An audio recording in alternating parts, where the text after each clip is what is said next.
नमस्कार दोस्तों, स्वागत है आपका हमारे चैनल टेल्स बाय यशु पर। यहाँ पर आपको मिलेंगी अनोखी और रोचक कहानियाँ। अगर आपको हमारी कहानियाँ पसंद आती हैं तो कृपया करके हमारी वीडियो को लाइक करें, इसको अपने दोस्तों के साथ शेयर करें और अगर आप इस चैनल पर नए हैं तो कृपया करके सब्सक्राइब करें। आपका हमारे चैनल पर विजिट करने के लिए बहुत बहुत धन्यवाद। चलिए आज की कहानी का सफर शुरू करते हैं। पिछले एपिसोड में हम सब ने सुना था कि यहाँ पर करण गुलेरिया को इंस्पेक्टर अब्बास का कॉल आता है कि वो जल्दी से उन्हें वहाँ पर दिल्ली वाले हाईवे पर मिले।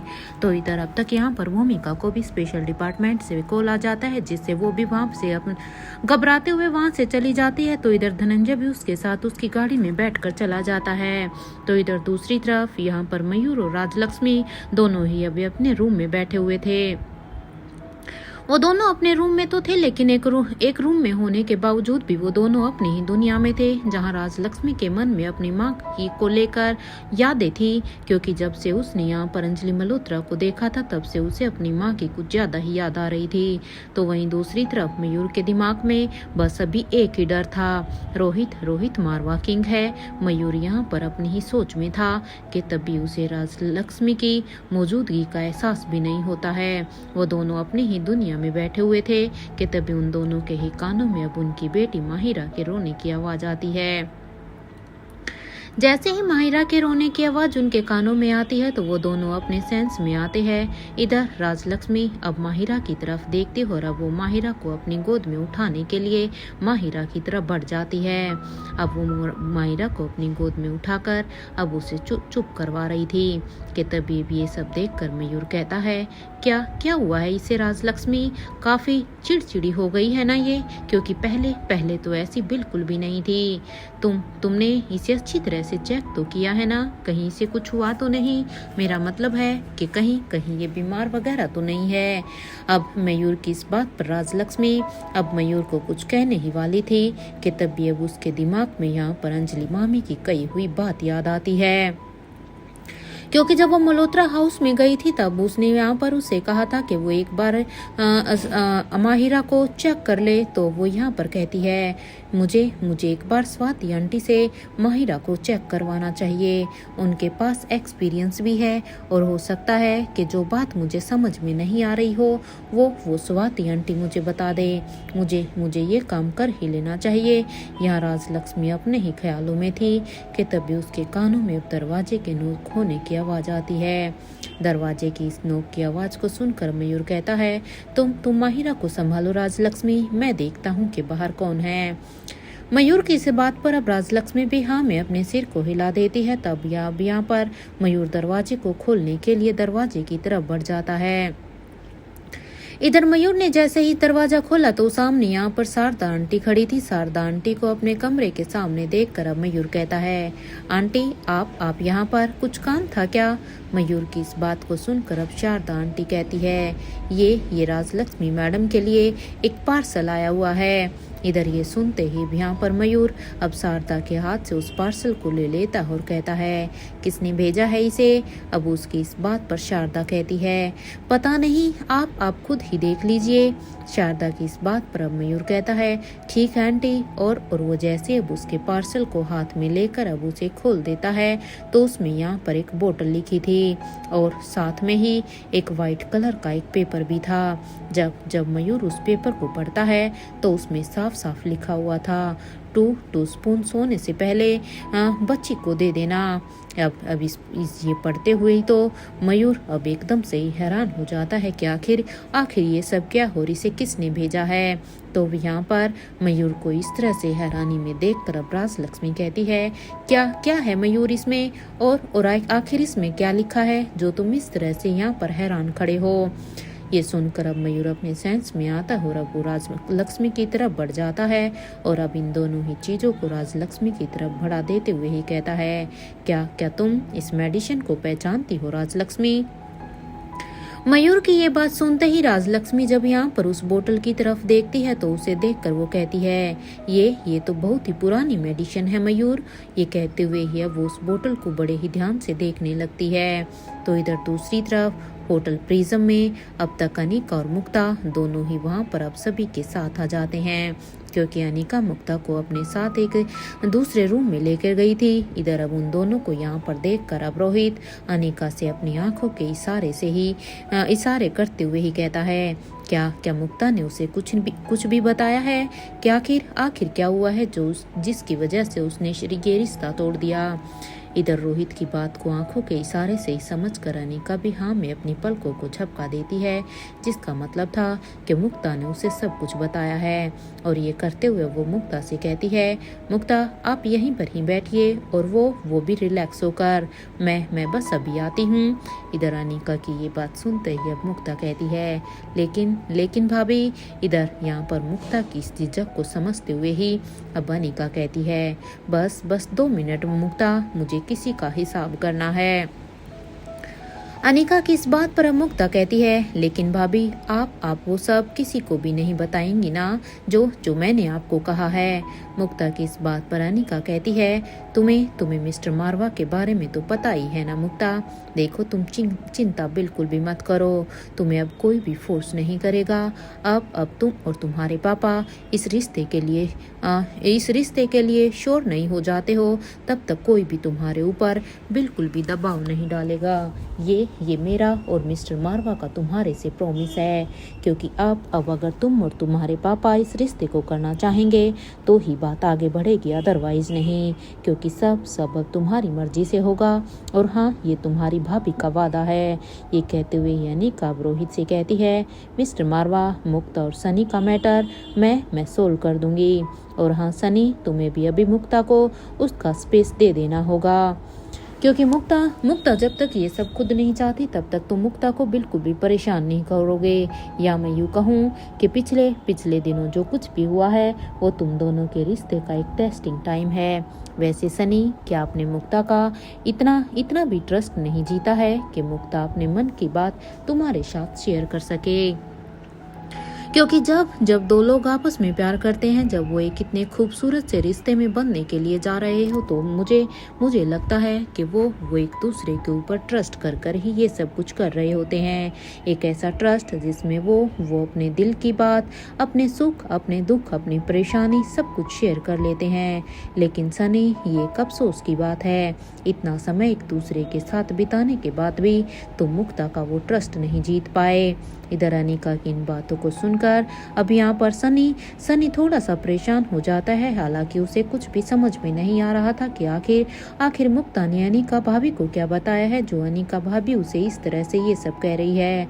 लेकिन वो बात भी उसे सही लग रही थी, क्योंकि जरूर कुछ ना कुछ तो हुआ था जिसकी वजह से मुक्ता ने रिश्ता तोड़ा था। और सनी वो सब नहीं जानता था। इसलिए अब सनी कहता है, सॉरी भाभी और एंड मुक्ता, मैं आपसे भी माफ़ी मांगता हूँ। प्लीज़ मुझे माफ़ कर दो। मैं वो विश्वास जीत ही नहीं पाया। तुम परेशान थी और मैंने वो चीज़ें नोटिस भी नहीं की। अरे जब तुमने मुझे फ़ोन करके हमारे रिश्ते को ख़त्म किया था तो मुझे भी रीज़न जानने के लिए कोशिश करनी चाहिए थी। लेकिन देखिए ना, वो मेरी ही गलती थी कि मैंने ऐसा कुछ भी नहीं किया। इवन मैं खुद अपने ही इमोशंस में डूब गया। मैंने तुम्हारे बारे में नहीं सोची। अब ये कहते हुए सनी की आंखों में अब नमी थी। अब सनी की आंखों में इस तरह से नमी को देखकर अब मुक्ता कहती है, सनी जी प्लीज़ आप खुद को संभालिए। और हाँ देखिए, हमें थोड़ा सा वक्त चाहिए, बस और कुछ भी नहीं। ये सब कुछ देखकर अब यहाँ पर रोहित कहता है, मेरे ख्याल से हम दोनों भी मेरे ख्याल से अब हम दोनों अपने आप ही इस मैटर को हैंडल कर सकते हैं। अब बात ओमकार और प्रीति की है।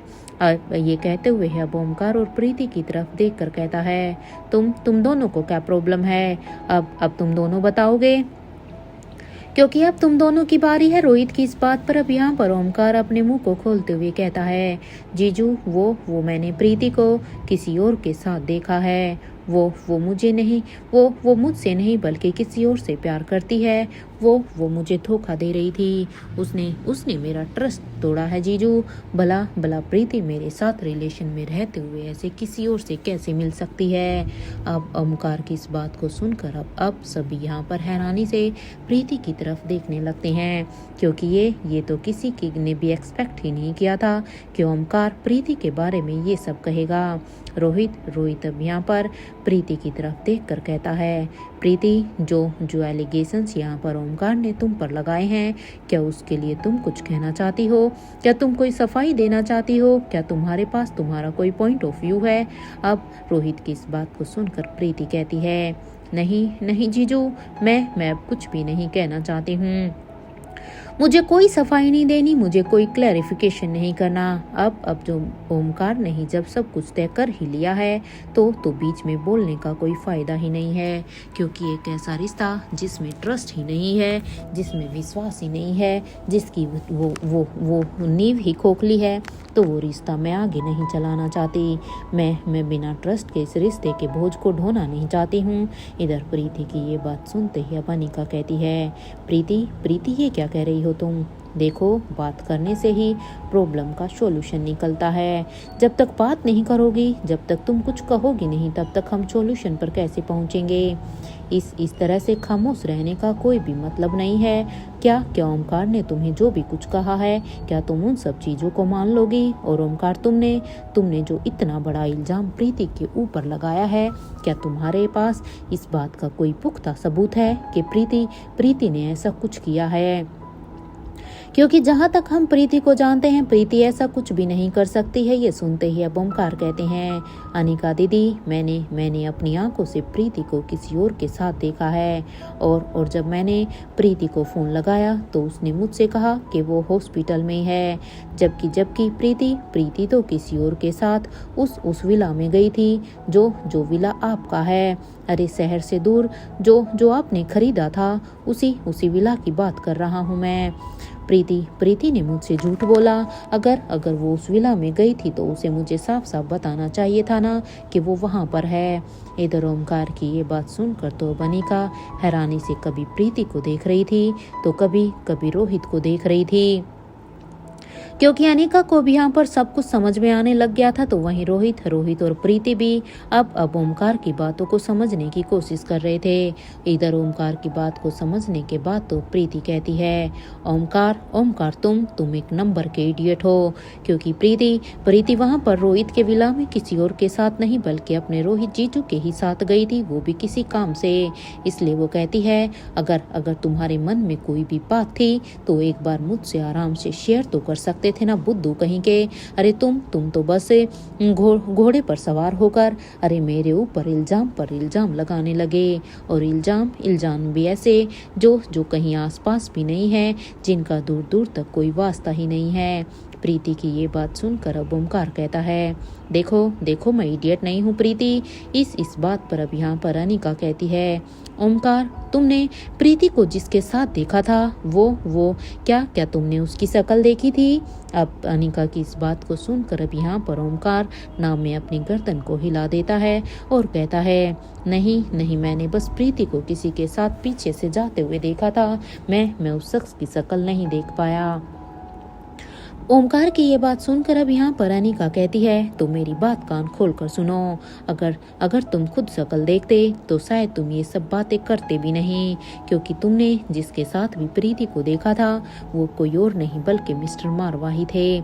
जैसे ही अनिका ने ये कहा, ये सुनकर तो मानो अब यहाँ पर ओमकार के बिल्कुल होश ही उड़ गए थे, क्योंकि ओमकार ने तो इस एंगल से सोचा ही नहीं था। इसलिए वो कभी रोहित मारवा की तरफ देख रहा था तो कभी प्रीति को, क्योंकि ओमकार ने जो एलिगेशंस यहाँ पर प्रीति पर लगाए थे वो सीधा रोहित के ऊपर भी लग रहे थे। इसलिए भी यहाँ पर ये सब देख कर प्रीति गुस्से से बस ओमकार को ही देख रही थी।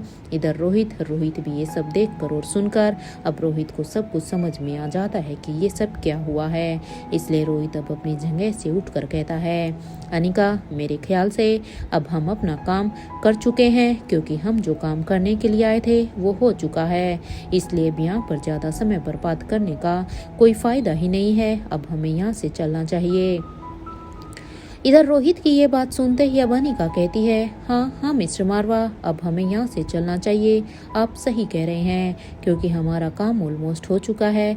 हम इन दोनों जोड़ियों को मिलवाने के लिए आए थे। ये कहते हुए ही अनिका और रोहित अब वहाँ से बिना कुछ कहे ही जाने लगते हैं। तो वहीं इन दोनों को इस तरह से जाता हुआ देखकर ये चारों बस यहाँ पर खामोशी से इन दोनों को ही जाता हुआ देख रहे थे, और इन चारों के ही बीच में भी यहाँ पर खामोशी थी। तो इधर दूसरी तरफ एक लोकेशन पर, यहाँ हरियाणा और दिल्ली के बॉर्डर पर अब तक सभी वहां पर आ चुके थे, जहां पर स्पेशल डिपार्टमेंट के लोगों ने और इंस्पेक्टर अब्बास ने करण गुलेरिया को बुलाया था। इधर भूमिका जब इस लोकेशन पर पहुंचती है तो वो जल्दी से अब अपनी गाड़ी से बाहर निकलकर अब अपने हाथों में ग्लव्स पहनकर अब वो आगे की तरफ जाने लगती है, मानो भूमिका यहाँ पर कुछ इन्वेस्टिगेट करने वाली हो। तो वहीं धनंजय भी यहाँ पर अपने आसपास इधर उधर देखते हैं। तो दूसरी तरफ अब उन्हें यहाँ पर करण गुलेरिया, किशन मल्होत्रा और क्रिश ये तीनों ही वहाँ पर खड़े दिखाई देते हैं। इधर उन तीनों को ही देखकर धनंजय पीरामल अब उनके पास जाता है और उनके पास जाकर कहता है, क्या हुआ है, यहाँ किसी ने कुछ बताया? अब इस बात पर करण गुलेरिया कहते हैं, पता नहीं यार, कोई कुछ भी नहीं बता रहा है कि आखिर यहाँ पर क्या हुआ है। जहाँ एक तरफ ये सभी अपने ही कंफ्यूजन में थे, तो वहीं इधर अब भूमिका कहती है, इंस्पेक्टर अब्बास, क्या आपको कुछ पता चला? ये सब कुछ कैसे हुआ? भूमिका की इस बात को सुनकर अब इंस्पेक्टर अब्बास कहते हैं, भूमिका दो गाड़ियों का यहाँ पर एक खतरनाक एक्सीडेंट हुआ है, इसलिए इस एक्सीडेंट में हमें 2 बॉडी मिली है। हमने करण गुलेरिया और किशन मल्होत्रा को यहाँ पर इसलिए बुलाया है क्योंकि जिस गाड़ी का एक्सीडेंट हुआ है वो गाड़ी गुलेरिया हाउस की ही थी। एक्चुअली हमने करण गुलेरिया को यहाँ पर इसलिए बुलाया है ताकि हम ये जान सकें कि आखिर जिस गाड़ी का यहाँ पर एक्सीडेंट हुआ है वो गाड़ी कौन चला रहा था, ताकि हमें ये पता चल सके कि आखिर ये बॉडी किसकी है। और हाँ, 2 गाड़ियों की टक्कर हुई थी और एक भयानक एक्सीडेंट हो गया, इसलिए बॉडी को पहचानना बहुत ही मुश्किल है। हमने एम्बुलेंस को फ़ोन कर दिया है, वो कभी भी यहाँ पर आ सकती हैं बॉडी को लेने के लिए। और हाँ, हमें शक भी है कि इन दोनों ही बॉडी में से एक स्वाति मल्होत्रा की है, इसलिए शक की बिना पर ही हमने इन सबको बुलाया है। अब ये सुनते ही अब यहाँ पर भूमिका कहती है, यहाँ पर अनिका कहीं भी दिखाई नहीं दे रही है। वो कहाँ पर है? अरे वो तो स्पेशल डिपार्टमेंट में ही आई थी ना, तो वो अभी तक यहाँ पर क्यों नहीं पहुँची? क्योंकि अनिका का भी तो यहाँ पर पहुँचना जरूरी था। इस बात पर अब इंस्पेक्टर अब्बास कहते हैं, हाँ, वो और निखिल दोनों ही एक जरूरी काम में लगे हुए हैं, इसलिए वो अभी तक यहाँ नहीं पहुँच पाए। ये सुनते ही अब भूमिका कहती है, देखिए, जब तक डीएनए टेस्ट नहीं हो जाता है हम कोई भी एक्शन नहीं ले सकते हैं, क्योंकि अगर आपको लगता है कि ये बॉडी स्वाति मल्होत्रा की है तो हम उसका डीएनए टेस्ट करते हैं ताकि हम ये पूरी तरह से पुख्ता कर लें कि वो बॉडी उन्हीं की है। वैसे भी करण अंकल, ताऊ जी और बाकी लोगों को आपने यहाँ पर क्यों बुलाया है? मुझे ये समझ में नहीं आ रहा, क्योंकि ये काम हम लोगों का था, इनका नहीं। इस बात पर इंस्पेक्टर अब्बास कहते हैं, वो भूमिका, हमें शक है कि दूसरी बॉडी किसी और की नहीं बल्कि ये दूसरी बॉडी मिस्टर यशवंत मल्होत्रा की है। अब यहाँ पर ये सुनते ही भूमिका कहती है, आर यू श्योर? इस बात पर अब अब्बास कहते हैं, मुझे शक है। यहाँ पर उन्होंने ये कहा ही था कि अब तक वहाँ पर एम्बुलेंस भी वहाँ पर आ जाती है, और उसके अंदर से अब यहाँ पर एक वार्ड बॉय आकर अब उन दोनों ही बॉडी की तरफ देखता है और अब उन्हें वो स्ट्रेचर पर रखते हुए ही वो एम्बुलेंस की तरफ लेकर जाने लगते हैं।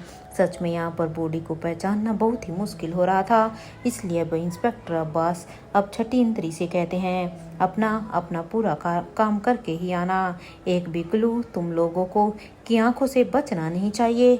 इधर ये सुनते ही अब करण गुलेरिया की तरफ अब वो जाने लगते हैं। इधर ये कहते हुए ही अब वो करण गुलेरिया की तरफ जाने लगते हैं। वो जैसे ही अब करण के पास जाते हैं तो करण गुलेरिया अब कहते हैं, इंस्पेक्टर अब्बास, क्या आप श्योर हो कि वो 2 बॉडी में से एक स्वाति मल्होत्रा की थी? मेरा मतलब है आपको कोई गलतफहमी तो नहीं हुई है ना, मेरा मतलब ये। और ये कहते हुए ही अब करण गुलेरिया यहाँ पर नीचे जमीन पर बैठ गए थे, क्योंकि स्वाति का नाम सुनते ही मानो करण का तो सब कुछ एक ही पल में खत्म हो चुका था। करण को अभी तक विश्वास ही नहीं हो रहा था कि आखिर ये कैसे हो सकता है। अरे स्वाति बस अभी उसकी जिंदगी में दोबारा आई थी और वो फिर से उसे छोड़कर कैसे जा सकती है। तो वहीं करण को इस तरह से हताश होकर जमीन पर बैठता हुआ देखकर, उसे इतना दुखी देखकर अब धनंजय अब अपने दोस्त की तरफ बढ़ जाते हैं और अब वो उन्हें संभालते हुए ही कहते हैं, करण तू संभाल खुद को, देख ऐसे काम नहीं चलता है। और वैसे भी अभी तो कुछ भी कंफर्म नहीं है कि आखिर वो बॉडी है तो किसकी है, इसलिए तू अभी ऐसे करेगा तो कैसे चलेगा। तू देख, अभी मेरी बात सुन और खुद को संभाल, समझा। तू अपने आप को समझाना। और इंस्पेक्टर अब्बास जैसे ही यहाँ पर डीएनए रिपोर्ट आती है, आप प्लीज़ हमें उसके बारे में इन्फॉर्म कर दीजिएगा। अब यहाँ पर धनंजय इंस्पेक्टर अब्बास को ये सब कहते हैं। इधर धनंजय की ये बात सुनते ही अब यहाँ पर करण कहते हैं, वो स्वाति ही थी धनंजय, ये मैं अच्छी तरह से जानता हूँ, इसमें किसी भी डीएनए की ज़रूरत नहीं है। करण की ये बात सुनते ही अब धनंजय कहते हैं, क्या कह रहे हो तुम? स्वाति थी? तुम इस बात को इतना श्योरिटी के साथ कैसे कह सकते हो करण? तुम ये कैसे कह रहे हो? ये क्या तुमने उसे देखा था? इधर ये सुनते ही यहाँ पर करण पूरी तरह से खामोश हो जाते हैं। और अब वो उन्हें देखकर अब किशन मामा कहते हैं, देखिए मिस्टर गुलेरिया, आप प्लीज़ खुद को संभालिए। इधर करण को ऐसे देखकर तो अब यहाँ पर धनंजय अपनी पॉकेट से अपने फ़ोन को निकाल कर अनिका के नंबर को अब डायल कर देते हैं। उन्हें अच्छी तरह से ये बात पता थी कि इस वक्त उनके दोस्त को अगर कोई और संभाल सकता था तो वो सिर्फ अनिका ही थी, उनकी बेटी ही थी। इसलिए वो यहाँ पर उसको संभालने के लिए अनिका को कॉल लगा देते हैं।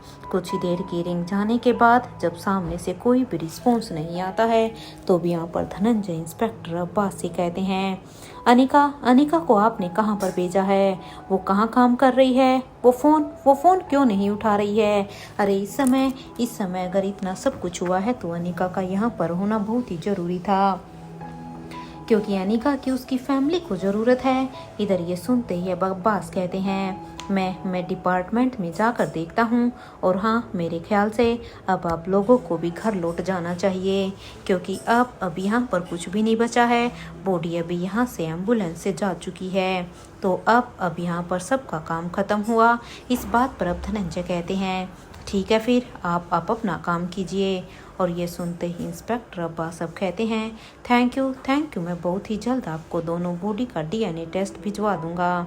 जैसे ही डीएनए होता है वैसे मुझे अभी यहाँ से जाना चाहिए।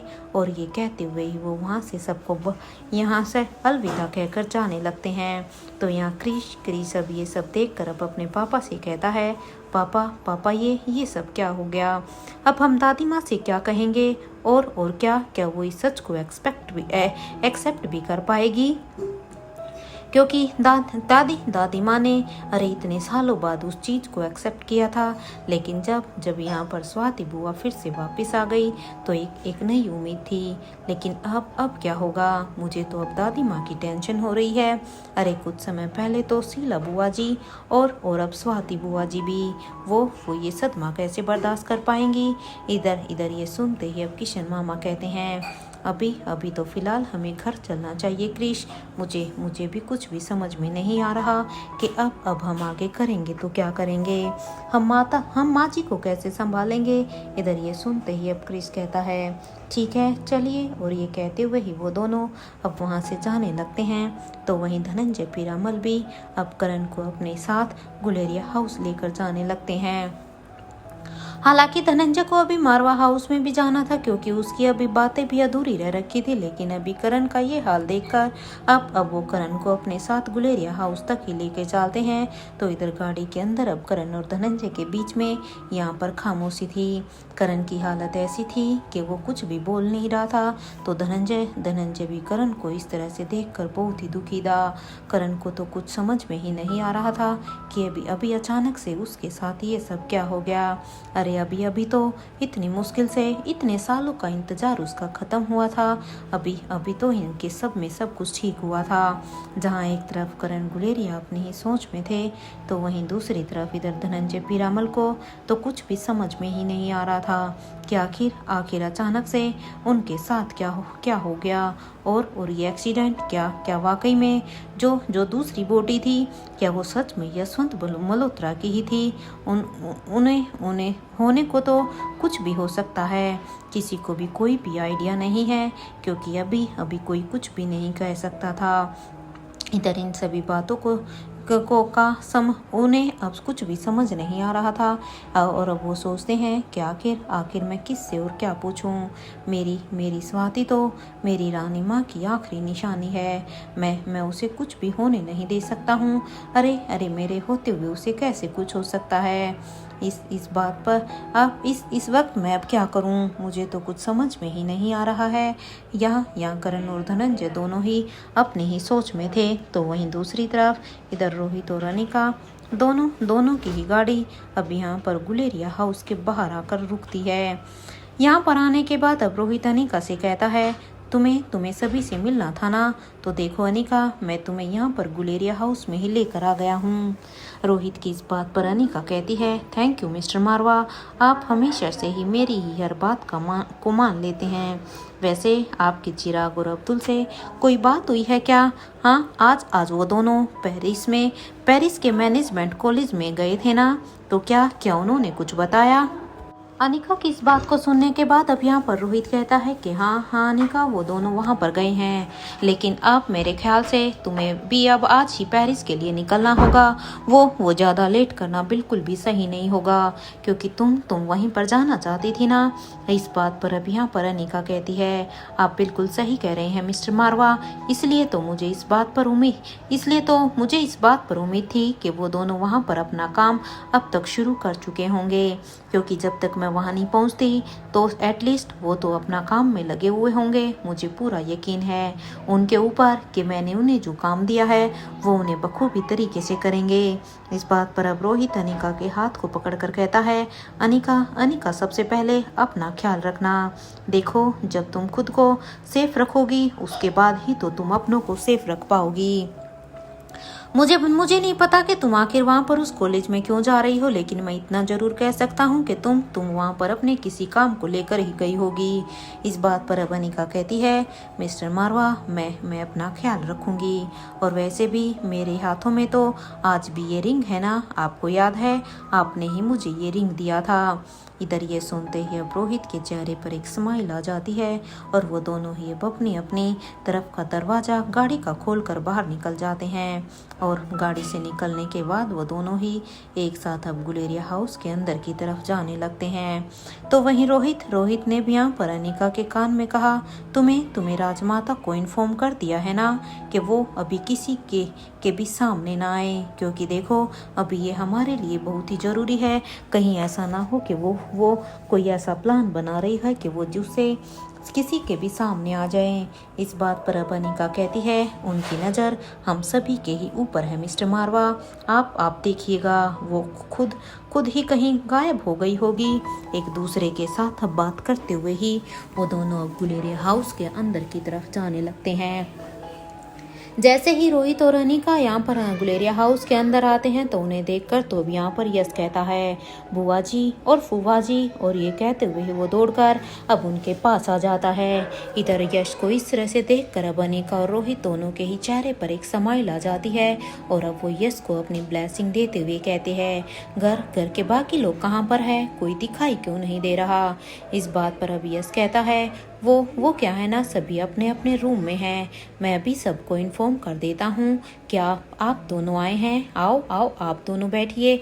वैसे आप दोनों के साथ आर्यन, रिया और अलेक्जेंडर नहीं आए? इस बात पर अब अनिका कहती है, नहीं बेटा, वो तीनों अभी नहीं आए हैं, उन्हें कुछ ज़रूरी काम था, तो बस वो अभी अपने उस काम को ही करने में बिजी हैं।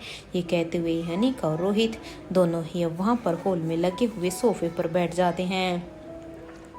इधर जैसे ही वो दोनों सोफे पर बैठते हैं तो वहीं रोहित का फोन अब बजने लगता है। रोहित जब अपने फोन की तरफ देखता है तो उस पर अब राहुल का फोन आ रहा था, इसलिए रोहित अब अनिका को एक्सक्यूज मी कहते हुए ही दूसरी तरफ जाने लगता है, यही सोचकर कि आखिर अब राहुल ने क्या किया। और जब वो हेलो कहता है तो अब उसे सामने से आवाज आती है, ब्रो यार, मुझे कहाँ फंसा दिया।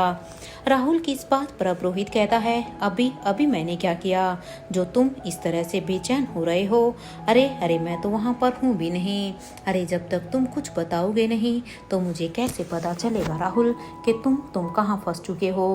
अब रोहित की इस बात पर राहुल कहता है, वरुण चाचा का मैसेज आया हुआ है, वो बोर्ड ऑफ डायरेक्टर की मीटिंग बुला रहे हैं। अब मैं क्या करूं। इधर वरुण की इस बात पर रोहित कहता है, कोई खास वजह जो वो बोर्ड ऑफ डायरेक्टर की मीटिंग बुला रहे हैं, क्या उन्होंने कुछ कहा। इस बात का जवाब देते हुए राहुल कहता है, हंसराज ताऊ जी ने कुछ तो जरूर किया है जिसका हिसाब अब तुम्हें करना है, इसलिए ये बोर्ड ऑफ डायरेक्टर मीटिंग बुलाई गई है। देखो मैं तुम्हें अब पहले ही इन्फॉर्म कर दे रहा हूँ, मैं उस मीटिंग को अटेंड बिल्कुल भी नहीं करने वाला हूँ।